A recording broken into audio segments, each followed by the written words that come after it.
Todo mundo nos últimos dias ouviu falar de que em alguns lugares do Brasil a gripe comum, tá pegando pesado e em alguns lugares falta medicamento. E não é que falta só vacina, como aconteceu no Rio de Janeiro, que não tinha em estoque vacina para aplicar nas pessoas. É que muita gente foi para as farmácias e começou a comprar remédio para gripe. E tem farmácia que não tem aquela coisa básica para combater a gripe, que cada pessoa acredita num remédio, porque para ela faz bem, enfim, sabe essas coisas? Muita farmácia não tem nada para vender. Nós vamos falar sobre gripe num cenário ainda de pandemia, mas vamos falar da influenza e de que forma isso que está acontecendo no Rio de Janeiro, no Amazonas, em outros lugares, pode ser impactante para os demais estados. Nós estamos com o Dr. Evaldo, que sempre nos atende com muita gentileza, o Dr. Evaldo Stanislau de Araújo, infectologista do Hospital das Clínicas, que sempre está aqui com a gente. Dr. Evaldo, como vai? Boa tarde. Boa tarde, Ronald. Prazer estar com vocês. Prazer é nosso. Doutor Evaldo, isso que está acontecendo no Rio de Janeiro é algo isolado ou é uma preocupação? E por que de uma hora para outra essa notícia se tornou algo que aflige as pessoas? É muito por causa de todo o impacto, a carga que a gente tem noticiosa a respeito da pandemia, que quando tem um surto de gripe, isso se transforma em algo maior ou é algo atípico mesmo? Veja, Ronald, é atípico pela época do ano. Nós estamos aí fora do tempo de inverno e a gente está lidando agora com um aumento do número de casos de influenza.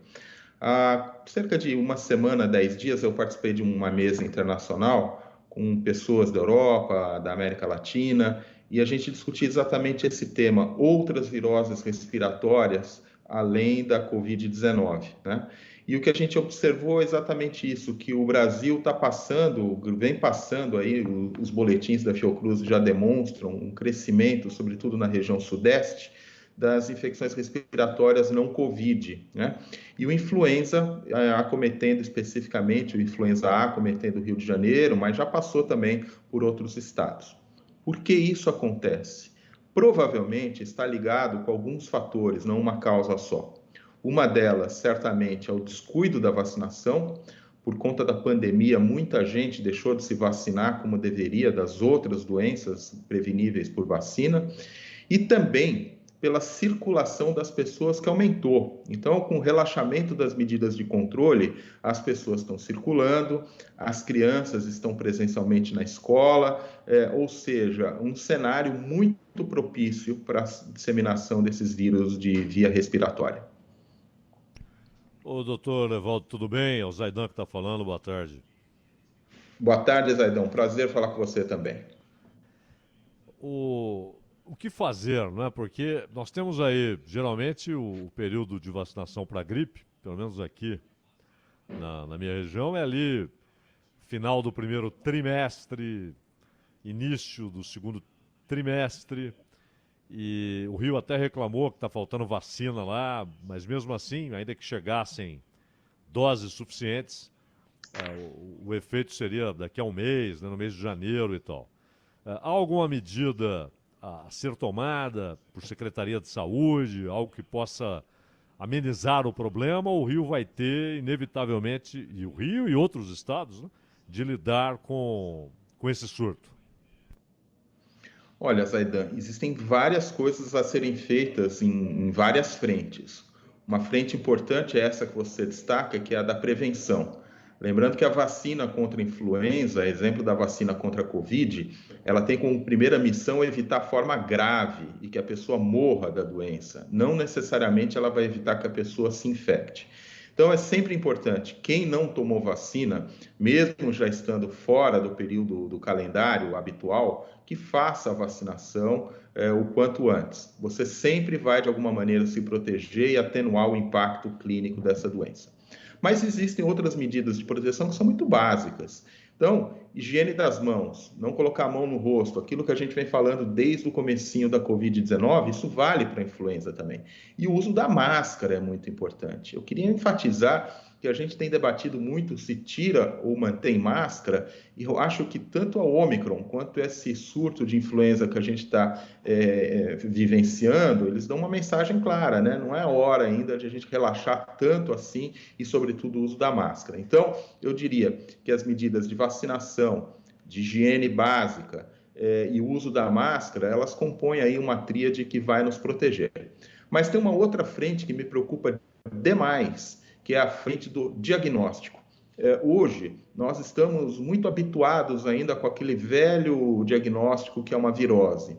Então, qualquer um de nós médicos, inclusive, quando temos um sintoma respiratório, a gente fala, isso é uma gripe, isso é um resfriado, mas a gente não se preocupa em fazer o diagnóstico com nome e sobrenome do agente que está causando. Isso faz toda a diferença. Então, nós ainda vivemos uma pandemia, nós temos muita gente vacinada de Covid, isso muda a apresentação clínica da Covid, e muitas vezes é indissociado do quadro clínico de uma gripe ou um resfriado. Então, o que a gente precisa fazer na frente do diagnóstico é ofertar mais exames, tanto para o SARS-CoV-2 que causa Covid, como para os vírus, influenza, parainfluenza, vírus sincial respiratório, enfim. Hoje a gente tem tecnologia para diagnóstico rápido de toda essa gama de agentes. Então, são as duas frentes, Zaidan, que eu recomendaria que a gente enfrentasse. A da prevenção, que você toca, né, na sua pergunta, e a do diagnóstico laboratorial, que é muito importante que seja aprimorada também. Os sintomas iniciais são parecidos, são idênticos? Olha, absolutamente. Nós temos, os sintomas são sintomas respiratórios, né? Então, as pessoas vão ter dor no corpo, mal-estar, febre, tosse, dor de garganta. As pessoas mais idosas, imunocomprometidas, poderão ter complicações bacterianas, então uma febre mais alta evolui para uma pneumonia, para uma sinusite, para outras complicações. Então, do ponto de vista clínico, para nós médicos e para as pessoas, é muito difícil você diferenciar. Então, você tem que excluir a Covid num primeiro momento e, a seguir, você coloca a possibilidade de ser influenza. E considerando que a gente já está vivendo uma epidemia de influenza, por exemplo, no Rio, eu colocaria no mesmo patamar você fazer o teste de Covid e o teste de influenza, ambos testes rápidos, ao mesmo tempo, para a gente poder diferenciar e fazer um melhor aconselhamento. Mas, do ponto de vista clínico, é impossível dissociar. O que a gente tem visto, Zaidan, é um quadro muito exuberante, quer dizer, uma característica marcante dessa cepa que está circulando é que as pessoas ficam muito doentes, quer dizer, é uma daquelas gripes que derruba mesmo e que você deixa a pessoa com uma tosse prolongada, muitas vezes, aí alguns dias a poucas semanas, com uma tosse muito incomodativa, com um grande mal-estar, febre. Então, não é um vírus qualquer, realmente a gente tem visto manifestações clínicas muito exuberantes. Doutor Evaldo, a campanha para a vacinação da gripe aqui em São Paulo não está vigorando agora, já foi. E tem muita gente mandando mensagem falando assim, por que diante de um quadro desse, em que a gente tem um estado vizinho, em que há um grande fluxo, nós temos a principal avenida comercial do Brasil, que é a Dutra, que leva para o Rio e traz do Rio. Todos os dias, milhares de pessoas. O senhor, como infectologista, entende que deveria haver um esforço do Estado de São Paulo, do município de São Paulo, de retomar a vacinação para todos os grupos e não só para grupos específicos, diante desse quadro de influenza mais intenso? Veja, Ronald, é uma operação logística de alguma complexidade, porque nós já estamos sobrecarregados com tantos afazeres, com tantas prioridades na saúde, não é? Mas eu vejo que sim, nós deveríamos tentar fazer isso, isso certamente atenua a apresentação clínica, não necessariamente vai evitar que o vírus circule, mas a gente tem que olhar logo adiante, porque daqui a 3, 4 meses, nós já vamos estar com a nova vacina de influenza, porque essa vacina ela é atualizada todo ano, e nós vamos ter que fazer tudo de novo. Talvez, Ronald, o que a gente tem que pensar é um pouco mais amplo, né? E colocar de uma vez por todas essa cultura da vacina para que as pessoas discutam, né? A gente não pode viver de campanha, a gente tem que ter uma cultura de vacina. Então, saber que as vacinas fazem parte do nosso cotidiano e assim deve ser. Mas no caso da influenza, nós temos essa limitação, uma vacina muito conhecida, e que, apesar disso, ela ainda fica restrita nos canais oficiais aos grupos de maior vulnerabilidade, nos extremos de vida ou nas pessoas que têm uma comorbidade. E você vai para o mercado privado ou vai para o setor privado e você vê que todo mundo pode ter acesso a essa vacina. Eu acho que a gente tem que começar a questionar exatamente isso, ampliar a vacinação de influenza além dos grupos de risco, porque está claro que isso tem impactos na saúde muito positivos, tem impactos na cadeia produtiva e econômica também muito positivos. Então, vale a pena esse esforço agora? Sempre vale, mas a gente não pode perder de vista que nós já estamos com alguma sobrecarga e que daqui a 3, 4 meses a gente vai ter que fazer a nossa campanha de vacinação de 2022.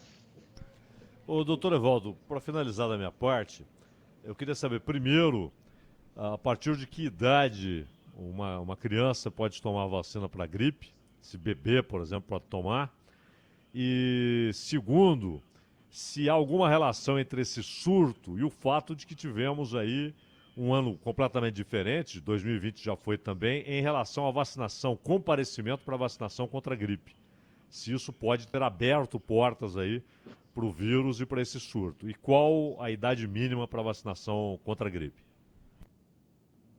Zaidan, crianças pequenas, a partir de 1, 2 anos de idade, já podem se vacinar, quando elas já perdem a imunidade que elas adquiriram passivamente das mães. E sim, é uma das causas raízes deste problema que a gente está enfrentando. Aliás, não é só com influenza, com outras doenças também. Existe uma expressão que fala-se all hands on deck, que os ingleses usam, muitos americanos usam, quer dizer, foi todo mundo cuidar de Covid. Quando a gente cuidou de Covid, a gente deixou de fazer campanha contra a dengue, campanha contra a vetor alado. A gente deixou de fazer prevenção de infecção hospitalar. Eu estou falando só das doenças infecciosas, não estou entrando em outras doenças crônicas não transmissíveis. E com isso, agora a gente está tendo um aumento, então, das doenças que seriam preveníveis por vacina, e entre elas nós estamos vendo aí a influenza, inclusive, e estamos vendo um aumento da resistência bacteriana em alguns setores de infecções hospitalares. Por quê? Porque todo o nosso foco assistencial e preventivo foi deslocado para a Covid e também porque as pessoas deixaram de ter a sua vacinação feita, né? Elas também não procuraram. Então, nós precisamos resgatar, e eu acho, Zaidan, que para que isso não se repita, daqui para frente a gente vai ter que entender uma coisa: a Covid não vai embora tão cedo. Nós vamos ter que buscar caminhos para conviver com a Covid, porque não dá mais para a gente interromper toda a nossa cadeia de assistência e prevenção por conta da Covid. Nós vamos ter que fazer as duas coisas muito bem feitas: cuidar e prevenir de Covid e cuidar e prevenir de todas as outras doenças que a gente já conhece. Doutor Evaldo de Araújo, infectologista, que sempre nos atende com a máxima gentileza. Sei que o doutor tem um evento, estouramos 2 minutos e 40 só, o prometido. Doutor Evaldo, um abraço, bom trabalho para o senhor.